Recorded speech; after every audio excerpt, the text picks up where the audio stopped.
Welcome to Penrose Learning, where we make understanding easy. You begin by connecting a clean data source so your reports are reliable. First, sign in and add your data: BigQuery, Google Sheets, CSV, or another connector. Then, inspect fields, change types, set aggregation, and create calculated fields where needed. Once done, apply filters at the source to reduce noise and add a sample page to validate joins. Make sure to name sources clearly and document any transformations. This saves time when you build charts and when others reuse the report.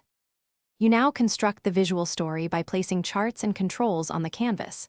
Start with a clean layout. Add a time series for trends, bar or table for breakdowns, and a map if geodata exists.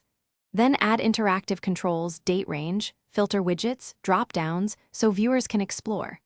Once done, align and size components, bind each chart to the right data source and metrics, and use report-level settings when you want consistent behavior across pages.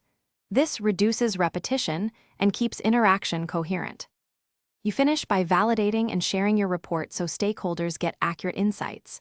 First, preview with different users, set sharing permissions, and configure scheduled email delivery. Next, optimize performance. Enable extract data, adjust refresh intervals, and reduce row counts where possible. Then publish a stable version and note refresh windows.